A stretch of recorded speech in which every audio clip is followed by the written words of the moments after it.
Hello, today we are talking about lesson 2.9, adding and subtracting integers. So go ahead and put that on top of your paper and then we'll get started. Okay, the first thing I want to talk about, just as kind of review, is what is an integer? We talked about that a little bit in our last lesson, but I want to remind you, an integer is any whole number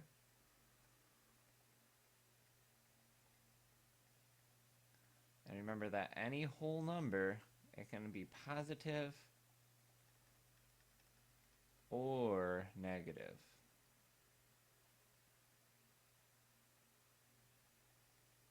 And so it's kind of interesting because it's a lot like adding that we've done before, but we're looking at both numbers that can be positive and that can also be negative. So go ahead and copy these 4 problems down that you see over here on the left side of the page. And we're going to use this number line here to see how each problem is different depending on what numbers are there. So go ahead and pause the video, copy those down, and then we will go through those 4 problems. Okay, let's look at our first problem here. That's kind of a normal 6 plus 5, something we've seen. So I'm going to use my little red circle here and just do that problem on a number line to kind of show you how this is going to work.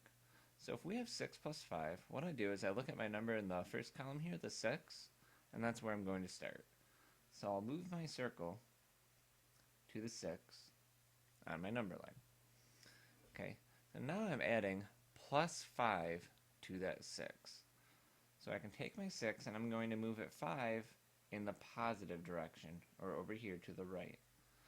So I'll go 1, 2, 3, 4, 5 to the right, and then you can see 6 plus 5 equals 11, which we're pretty familiar with. Now let's do the same thing there, and let's do that subtraction problem now. Okay, so now let's look at the subtraction problem below. We have the 6 minus 5. So we're going to take our same circle here. Again, our starting number here is a 6. I'm going to put my circle on the 6.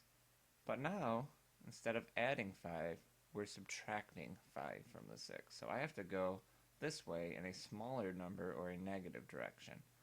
So I'm going to take my 6 and I'm going to move it 5 in a negative direction. So 1, 2, 3, 4, 5. And you can see my point ends up at 1.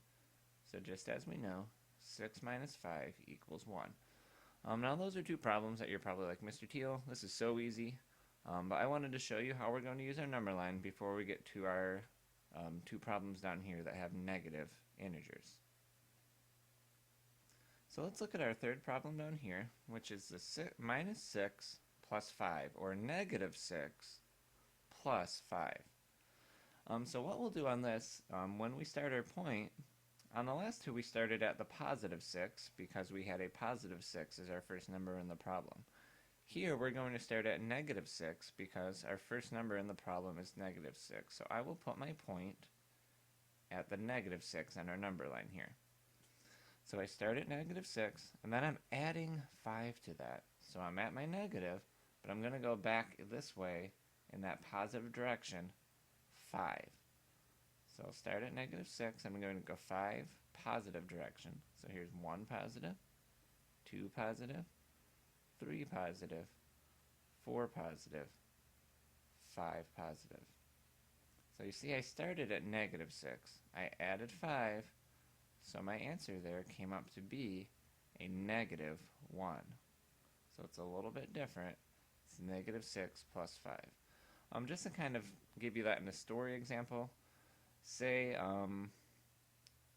Mr. Teal has negative $6, which means he owes somebody $6. I owe Vanessa $6. Okay? I give Vanessa plus $5. So I owed her $6. I'm negative 6. I gave her that plus $5. So I gave her $5.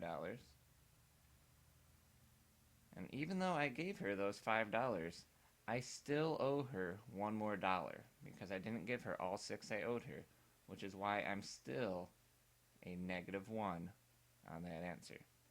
Alright, let's look at the next one in the next video.